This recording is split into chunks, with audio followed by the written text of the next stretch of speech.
প্রায় সময় আমাদের ভারতের অনেক উগ্রবাদী নেতারা বলে থাকেন যে বাংলাদেশকে আমরা 5 মিনিটে দখল করে নিতে পারবো, এবং অনেক উগ্রবাদী নাগরিকরা রয়েছে যারা বলে থাকে যে বর্ডারের গেটটা জাস্ট খুলে দাও, 10 মিনিটের জন্য বাংলাদেশকে আমরা তামাম করে দেব। এখন কথা হচ্ছে, আসলে কি আমাদের ভারতের পক্ষে বাংলাদেশকে 5 মিনিটে 10 মিনিটে দখল করে নেওয়া সম্ভব? অন্যদিকে বাংলাদেশ কি বসে বসে মুড়ি খাবে? এখানে মূল বিষয়টা হচ্ছে যে বাংলাদেশ কতটা শক্তিশালী এবং আমাদের ভারত কতটা শক্তিশালী। হ্যাঁ ভিউয়ার্স, আজকে বিস্তারিত ইন ডিটেলস সেটাই জানবো। ভিউয়ার্স, আমি রুবায়েত আছি আপনাদের সঙ্গে। Welcome to my YouTube channel show with Rubayet. আজকে আমি চ্যানেলে উনি ইউটিউব চ্যানেল নিবেদিত খুবই গুরুত্বপূর্ণ একটা ভিডিওর উপর রিয়াকশন দিতে যাচ্ছি। যে ভিডিওটার উপর রিয়াকশন দিতে যাচ্ছি, ভিডিওটার শিরোনামটা আমি আপনাদেরকে পড়ে শোনাতে চাই। ভিডিওটার শিরোনামটা হচ্ছে বাংলাদেশ ভার্সেস ইন্ডিয়া, কোন দেশ সবচেয়ে বেশি শক্তিশালী। হ্যাঁ ভিউয়ার্স, আজকে আমরা বিস্তারিত ইন ডিটেলস সেটাই জানবো যে কোন দেশ সবচেয়ে বেশি শক্তিশালী। তাহলে চলুন ভিউয়ার্স, আপনাদের সঙ্গে একসঙ্গে মেরে সম্পূর্ণ ভিডিওটা দেখে বিস্তারিত বিষয়টা ইন ডিটেলসে জেনে আসি। Let's get started. আজকের এই ভিডিওতে আমরা জানবো বাংলাদেশের প্যারা কমান্ডোদের এবং ভারতের প্যারা কমান্ডোদের কিভাবে ট্রেনিং দেওয়া হয়ে থাকে, তাছাড়া বাংলাদেশের সামরিক শক্তি কতটুকু আর ভারতের সামরিক শক্তি কতটুকু। তো আজকের এই ভিডিওটি সম্পূর্ণ দেখলে বুঝতে পারবেন যে বাংলাদেশের প্যারা কমান্ডো সেরা নাকি ভারতের প্যারা কমান্ডো সেরা। তাছাড়া তাদের যে কঠোর ট্রেনিং দেওয়া হয়ে থাকে সেগুলো দেখার পর আপনার রীতিমতো ভয় পেতে শুরু হবে। তবে বলা হয়ে থাকে ভারতের সৈনিকদের থেকে বাংলাদেশের সৈনিকরা অনেক সাহসী হয়ে থাকে, আর এটা আমি এমনি বলছি না। জাতিসংঘের শান্তি রক্ষা মিশনের রেকর্ড ঘাটলে আপনি বুঝতে পারবেন বাংলাদেশের সৈনিকরা কত সাহসী হয়ে থাকে। তো যাই হোক, বাংলাদেশ এবং ভারতের মধ্যে এই তুমুল কম্পারিজন দেখতে হলে ভিডিওটি শেষ পর্যন্ত দেখতে থাকুন। তো প্রথমে দেখে আসি ভারতের কমান্ডোদের কিভাবে ট্রেনিং দেওয়া হয়ে থাকে। গাইস, ভারতের কমান্ডোদের কথা বললে তাদেরকে স্পেশাল ভাবে সিলেক্ট করা হয়ে থাকে এবং খুবই কম সৈনিকেরা এই প্যারা কমান্ডোতে জায়গা করতে পারে। যারা কমান্ডো ট্রেনিং নেওয়ার জন্য সিলেক্ট হয় তাদের স্পেশাল ক্যাম্পে পাঠিয়ে দেওয়া হয়। ভারতের এই প্যারা কমান্ডো ট্রেনিং সাধারণ ট্রেনিং থেকে 5 গুণ কঠিন হয়ে থাকে। এই সব সৈনিকদের কঠোর শারীরিক ট্রেনিং এর মধ্য দিয়ে যেতে হয়। এই সব শারীরিক ট্রেনিং এতটাই কঠিন হয় যে আমরা স্বপ্নতেও এই ট্রেনিং এর ব্যাপারে ভাবতে পারবো না। এই সব কঠিন শারীরিক ট্রেনিং সৈনিকদের মানসিক এবং শারীরিকভাবে অনেক দৃঢ় করে তোলে। এই সব সৈনিকদের কঠোর শারীরিক ট্রেনিং দেওয়ার পরে 36 ঘন্টার স্ট্রেস ট্রেনিং দেওয়া হয়ে থাকে। অবাক করা বিষয়টি হচ্ছে এই ট্রেনিং দেওয়া শুরু হয় রাত 2টার পর থেকে। যখন সৈনিকরা 4 ডিগ্রি তাপমাত্রাতে ঘুমাতে থাকে তখন তাদের জাগিয়ে দিয়ে এই ট্রেনিং দেওয়া শুরু হয়। যখন এই সৈনিকরা বেঘোর ঘুম পারে তখন বোম ফাটিয়ে এবং গানের আওয়াজ করে তাদের কাঁচা ঘুমকে ভেঙে ফেলা হয়। ঘুম থেকে ওঠানোর পরে তাদের এক লাইনে দাঁড় করানো হয়ে থাকে। তাদের ট্রেনিং চলাকালীন কোনো সৈনিক যদি মাটিতে শুয়ে পড়ে কিংবা লুকিয়ে খাবার খেয়ে ফেলে তবে তৎক্ষণাৎ সেই সৈনিককে প্যারা কমান্ডো ট্রেনিং থেকে বাদ দিয়ে দেওয়া হয়। এর পরের ট্রেনিংটি হচ্ছে সৈনিকদের 100 কিলোমিটার পর্যন্ত দৌড়াতে হয়। এই দৌড়ানো অনেক কঠিন হয়ে থাকে। এর মধ্যে রয়েছে 30 কিলোমিটার 2 বার এবং 10 কিলোমিটার পথ 4 বার দৌড়াতে হয়। অবাক করা বিষয়টি হচ্ছে এই 100 কিলোমিটার দৌড়াতে সৈনিকদের 16 থেকে 17 ঘন্টা সময় লাগে। এরপর শুরু হয় সৈনিকদের সব থেকে কঠিন ট্রেনিং। এই 100 কিলোমিটার দৌড়ে আসার পরে তাদেরকে ঘুমাতে দেওয়া হয় না। টানা 15 দিন পর্যন্ত তারা রাত্রে ঘুমাতে পারে না, তবে দিনে তাদের কয়েক ঘন্টার জন্য ঘুমাতে দেওয়া হয়। টানা 15 দিন রাত্রে না ঘুমানোর কারণে তাদের শরীর অনেক দুর্বল হয়ে যায়।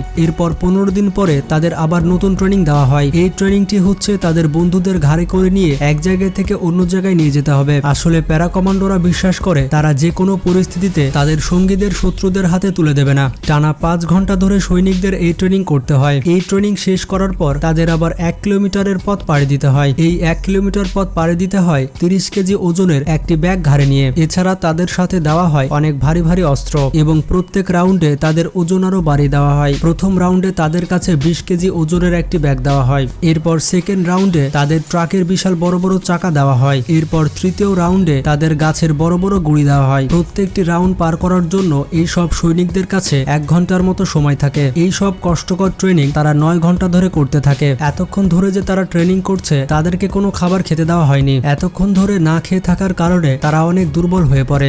এরপরের ট্রেনিংটি সব থেকে ভয়ঙ্কর হয়ে থাকে। সৈনিকদের হাত পা বেঁধে 12 ফুট গভীর একটি গর্তে ফেলে দেওয়া হয়, আর এই গর্তটি পানি দিয়ে ভর্তি থাকে। এই পানির মধ্যে তাদের সাথে আরো একটি কমান্ডো থাকে। এই কমান্ডো তাদের ততটুকু অক্সিজেন নিতে দেয় যতটুকু বেঁচে থাকার জন্য প্রয়োজন। এই ট্রেনিং চলাকালীন অনেক কমান্ডো মারাও যায়। এই ট্রেনিং এর প্রধান উদ্দেশ্য হচ্ছে সৈনিকদের মন থেকে ভয় নামের শব্দটি পুরোপুরি মুছে ফেলা। এই ওয়াটার থেরাপি অনেক ভয়ঙ্কর হয়ে থাকে, যা আপনারা দেখে বুঝতে পারছেন। এই ট্রেনিং যারা পাশ করে তাদেরকে পরবর্তী স্টেপে পাঠিয়ে দেওয়া হয় এবং সৈনিকদের এক ধরনের লিকুইড খেতে দেওয়া হয়। এই পানিগুলো দেখার পর আপনি বলবেন এগুলো তো ড্রেনের পানি, তবে কমান্ডোদের বলা হয় যে তাদের ড্রেনের পানি দেওয়া হচ্ছে। আসলে এটি ড্রেনের পানি হয় না, এটি হচ্ছে এক ধরনের স্পেশাল পানি। এই লিকুইডগুলো সৈনিকদের শক্তি বাড়াতে সাহায্য করে। এরপর সৈনিকদের শারীরিক ট্রেনিং মোটামুটি শেষ হয়ে যায়। এরপর সৈনিকদের সাথে শুরু হয়ে যায় মানসিক ট্রেনিং। এরপর সৈনিকদের একটি রুমে বসানো হয় এবং সৈনিকদের চারিদিক থেকে চিল্লাচিল্লি করা হয়। তাছাড়া তাদের চোখে মুখে লাইট মারা হয়ে থাকে, মানে তাদের বিভিন্নভাবে ডিস্টার্ব করা হয়ে থাকে। এত কিছুর মাঝখানে তাদেরকে বিভিন্ন প্রশ্নের উত্তর দিতে হয়। এর পাশাপাশি খাতায় লিখতে হয়। যেসব সৈনিকরা সঠিক উত্তর দিতে পারে তাদেরকে পাঠিয়ে দেওয়া হয় পরবর্তী প্রসেসে, এবং পরবর্তী প্রসেসটি হচ্ছে মেডিকেল। যেসব সৈনিকরা এই মেডিকেলে পাশ করে যায় তাদেরকে আবারও 10 কিলোমিটার দৌড়াতে দেওয়া হয়। সৈনিকরা যখন 10 কিলোমিটার দৌড়ে আসে তখন তাদের খাবার দেওয়া হয়। সৈনিকদের যে খাবার দেওয়া হয়ে থাকে সেগুলোর অবস্থা একেবারেই খারাপ, মানে কোনো রকম ক্ষুধা মিটবে। তারা পেট ভর্তি করে খাবার পর তাদের এত ঘুম পায় যে তারা নিজেদের সামলাতে পারে না। কিন্তু কিছুতেই এই সৈনিকদের ঘুমাতে দেওয়া হয় না। একটি নির্দিষ্ট সময় পর তাদের ট্রেনিং শেষ হয় এবং যারা এই শেষ স্টেপ পর্যন্ত টিকে থাকে তারাই ভারতের কমান্ডো হয়ে থাকে। তো দেখতে পেলেন ভারতের কমান্ডোদের কত কঠোর ট্রেনিং দেওয়া হয়ে থাকে। এত কিছু করার পর ভিউয়ার্স, এটা সত্যি কথা। যারা এই কঠোর প্রশিক্ষণটা পার করে আসতে পারে তারাই প্যারা কমান্ডো পায়। আর এই ট্রেনিংটা কতটা কষ্টদায়ক সেটা তো আপনারা দেখতেই পেলেন, আমিও দেখতে পেলাম। আসলে সব ট্রেনিং এর সবকিছু তো সোশ্যাল মিডিয়ায় দেখায় না, ঠিক আছে? আরো অনেক কিছু থাকতে পারে। তবে প্যারা কমান্ডো ট্রেনিং যে অনেক কঠিন এটা আশা করি সবাই কাজ করতে পারছেন বিষয়টা। তো সেই সেনাদেরকে আমি স্যালুট জানাচ্ছি যারা দেশের জন্য এত কষ্ট বুক পেতে মাথা পেতে নিচ্ছে। হ্যাঁ, তাহলে এইবার বাংলাদেশেরটা দেখা বলা চলুন দেখিয়েছি। যে ব্যক্তি কমান্ডো হয় তার ধৈর্য শক্তি কেমন হবে তা তো আপনারা বুঝতে পারছেন। তো এখন আপনাদের মনে প্রশ্ন জাগছে যে বাংলাদেশের কমান্ডোদের কিভাবে ট্রেনিং দেওয়া হয়ে থাকে। তো চলুন এবার দেখে আসি বাংলাদেশের কমান্ডোদের কিভাবে ট্রেনিং দেওয়া হয়ে থাকে। তো বাংলাদেশের প্যারা কমান্ডোদের প্রথমে গ্যাগিং ট্রেনিং দেওয়া হয়ে থাকে। আসলে এই গ্যাগিং ট্রেনিং অনেক ভয়ঙ্কর হয়ে থাকে। বাংলাদেশের সৈনিকদের যত ট্রেনিং দেওয়া হয়ে থাকে তার মধ্যে সব থেকে কঠিন ট্রেনিং হচ্ছে এটি। এই ট্রেনিং এ সর্বোচ্চ কষ্ট দেওয়া হয়ে থাকে। এর কারণ হচ্ছে যদি কখনো একজন সৈনিক শত্রুদের হাতে ধরা পড়ে যায় তাহলে যেন ওই সৈনিক কোনোভাবেই নিজের নাম এবং অপারেশনের উদ্দেশ্য কোনোভাবেই না বলে। শত্রুরা ওই সৈনিককে যতই কষ্ট দিক না কেন তার মুখ থেকে একটি কথাও বের হবে না এই ট্রেনিং এর কারণে। তবে দুঃখজনক বিষয়টি হচ্ছে এই ধরনের ভিডিও অনেক সোশ্যাল মিডিয়াতে আপলোড করে বলে যে সৈনিকদের উপর অত্যাচার করা হচ্ছে, কিন্তু আসলে এগুলো সৈনিকদের উপরে অত্যাচার করা হয় না। এইসব অপপ্রচার সোশ্যাল মিডিয়াতে দেখে অনেক যুবক ছেলে বাংলাদেশ আর্মিতে যোগদান দিতে চায় না। এইরকম কর্মকাণ্ড কোনো দেশের জন্য ভালো কিছু বই আনবে না। তাই আপনারা সোশ্যাল মিডিয়াতে যা কিছু দেখবেন তা একেবারে বিশ্বাস করবেন না, আগে সেটি যাচাই করবেন, তারপর সেটির উপর বিশ্বাস করবেন। এরপর বাংলাদেশের আর্মিদের প্যারা কমান্ডো ট্রেনিং দেওয়া হয়ে থাকে।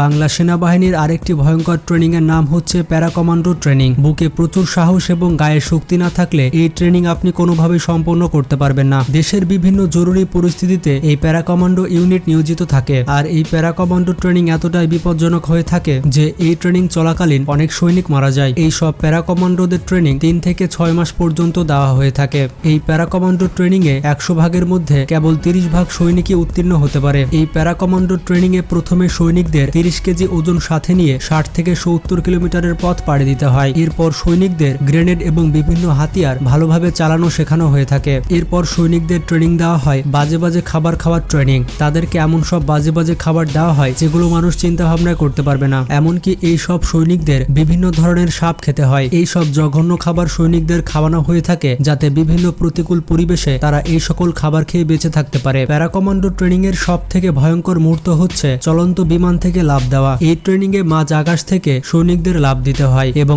অনেক সৈনিক আছে যারা ঠিকমতো প্যারাশুট খুলতে পারে না। তারা ঠিকমতো প্যারাশুট না খুলতে পারার কারণে মৃত্যুবরণ করে থাকে। এই ট্রেনিং করার সময় মৃত্যুকে অনেক কাছ থেকে দেখে আসে সৈনিকেরা। এরপর বাংলাদেশি কমান্ডোদের ভোলা টেস্ট ট্রেনিং দেওয়া হয়ে থাকে। এই ট্রেনিং এ আর্মিদের কাজ কাদার মধ্যে পুরোপুরি শুয়ে দেওয়া হয় এবং এই ট্রেনিং এ আর্মিদের কাদার মধ্যে ডিগবাজি দিয়ে সামনের দিকে এগিয়ে যেতে হয়। মূলত কাদার মধ্যে টিকে থেকে যুদ্ধ চালিয়ে যাবার জন্য এই ট্রেনিং দেওয়া হয়ে থাকে। এই সময় অনেক সৈনিক কাদা পানি খেয়ে মৃত্যুর কোলে ঢলে পড়ে।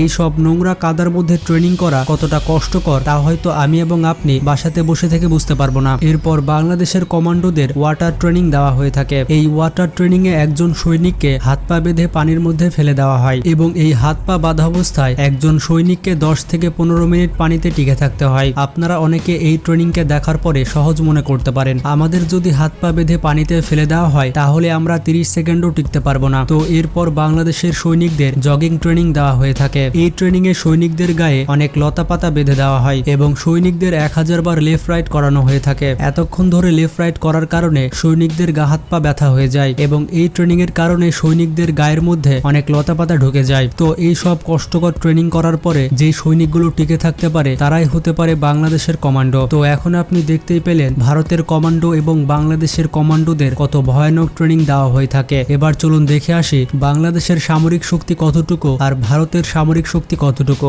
আপনাদের উদ্দেশ্যে বলে দিই, আপনারা অনেকে বাংলাদেশকে একটি দুর্বল দেশ ভেবে থাকেন। যারা এমনটা ভেবে থাকেন তারা ভুল করছেন। বাংলাদেশের কাছে কিন্তু ভয়ঙ্কর ভয়ঙ্কর অস্ত্র রয়েছে। তো যাই হোক, প্রথমে বাংলাদেশের সামরিক শক্তি সম্পর্কে একটু সংক্ষেপে জেনে আসি। তো পৃথিবীর সব থেকে শক্তিশালী দেশের লিস্টে বাংলাদেশের অবস্থান 40তম এবং গত বছর বাংলাদেশের অবস্থান ছিল 46তম। এক বছরে বাংলাদেশ অনেক উন্নতি করেছে। এক বছরে বাংলাদেশ অনেক অস্ত্রশস্ত্র এবং গোলা বারুদ মজুত করেছে। বাংলাদেশের সামরিক শক্তি 3 ভাগে বিভক্ত। এগুলো হচ্ছে বিমান বাহিনী, নৌবাহিনী এবং সেনাবাহিনী। বর্তমানে বাংলাদেশের সামরিক বাজেট $3.8 বিলিয়ন।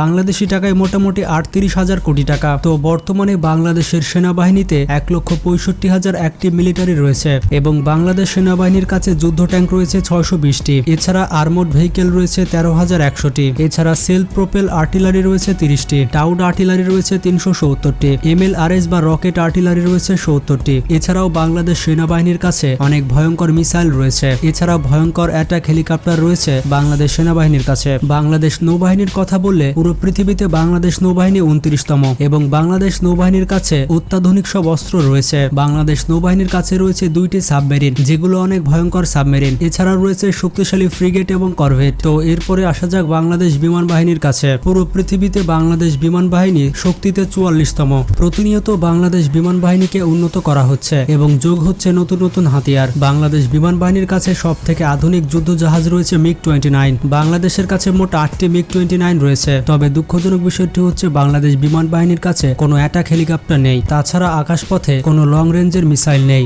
বলতে গেলে বাংলাদেশের 3 বাহিনীর মধ্যে বাংলাদেশ বিমান বাহিনী সত্যি বলতে বাংলাদেশের কাছে বর্তমান যুগে এসেও যে আকাশ প্রতিরক্ষা ব্যবস্থা এতটা দুর্বল, বর্তমান যুগে এসে বিষয়টা বুঝতে পারছি, এটা কিন্তু আসলে ভালো কোনো বিষয় না। আপনার কি মতামত অবশ্যই কমেন্ট করে জানাতে পারেন। তাহলে চলুন বাকি অংশটা দেখে আসি।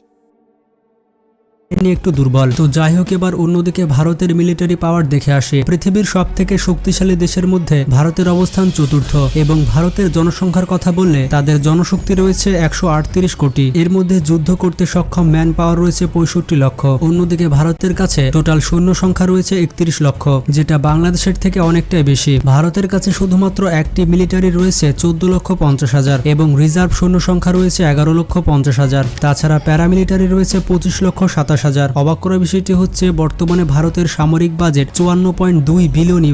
ভারতের কাছে মোট যুদ্ধ ট্যাঙ্ক রয়েছে 4,614টি। ভারতীয় সেনাবাহিনীর কাছে সেলফ প্রোপেল আর্টিলারি রয়েছে 100টি। টাউড আর্টিলারি রয়েছে 3,311টি এবং MLRS মিসাইল রয়েছে 1,500টি। ভারতের বিমান বাহিনীর কথা বললে পুরো পৃথিবীতে ভারতের বিমান বাহিনী 4তম। তাদের বিমান বাহিনীতে টোটাল যুদ্ধ জাহাজ রয়েছে 2,210টি। এর মধ্যে শুধুমাত্র ফাইটার জেট প্লেন রয়েছে 577টি। এছাড়াও ভারতের কাছে অ্যাটাক ড্রোন রয়েছে। তাদের শক্তিশালী অ্যাটাক ড্রোনের মধ্যে রয়েছে হার্প। ভারতের বিমান বাহিনীরা যে সকল যুদ্ধ জাহাজ ব্যবহার করে থাকে সেগুলোর মধ্যে রয়েছে SU-30 MKI, Rafael, Tejas, MiG-29M, Miraj 200, MiG-21। এগুলো ছাড়াও আরো অত্যাধুনিক ফাইটার জেট প্লেন রয়েছে। এবার ভারতের নৌবাহিনী সম্পর্কে বললে পুরো পৃথিবীতে ভারতের নৌবাহিনী 7ম এবং ভারতের নৌবাহিনীতে 2টি এয়ারক্রাফট ক্যারিয়ার রয়েছে।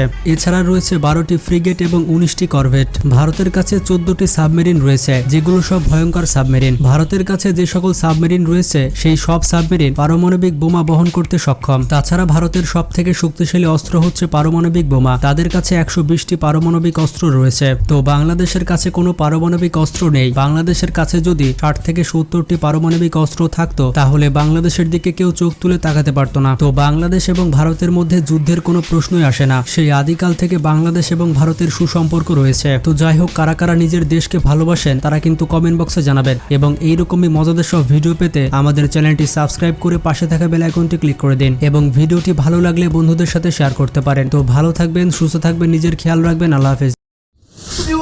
সম্পূর্ণ ভিডিওটা তো আপনারা দেখতেই পেলেন। আশা করি আপনারা বিস্তারিত সবকিছুই বুঝতে পেরেছেন এবং জানতে পেরেছেন। ব্যক্তিগতভাবে আমি কখনোই চাই না আমাদের ভারতের সাথে বাংলাদেশে কখনো কোনো ধরনের ঝামেলা হোক। দেখুন, শেখ হাসিনা সরকারের আমলে আমাদের ভারতের সাথে বাংলাদেশের একটা ভালো সম্পর্ক ছিল। তবে শেখ হাসিনা সরকার আমাদের ভারতের দালালি করেছে, এটা কিন্তু আমার মুখের কথা না, প্রতিটা বাংলাদেশের মুখের কথা। ঠিক আছে, তো উনি বিতাড়িত হওয়ার পর থেকে কিন্তু বাংলাদেশিরা নতুন করে আবার স্বাধীনতা পেয়েছে এবং আমাদের ভারত যে বাংলাদেশের উপর দাদাগিরি করাতে চাইতো আর কি, সেটা কিন্তু আর করতে পারছে না। সেক্ষেত্রে বাংলাদেশ এবং ভারতের মধ্যে একটা ফাটল তৈরি হয়েছে। তো সেক্ষেত্রে কিছুদিন পরপর কিন্তু আমাদের ভারতের সাথে বাংলাদেশের বর্ডারে বিভিন্ন ধরনের সমস্যা হয়ে থাকে। তো এখন কথা হচ্ছে সবচেয়ে শক্তিশালী কি? অবশ্যই নিঃসন্দেহে সবচেয়ে শক্তিশালী বাংলাদেশের থেকে আমাদের ভারত। তবে এখানে একটা পয়েন্ট আমি আপনাদেরকে বলতে চাই যে আমাদের ভারত কখনোই বাংলাদেশের সাথে যুদ্ধে জড়াবে না।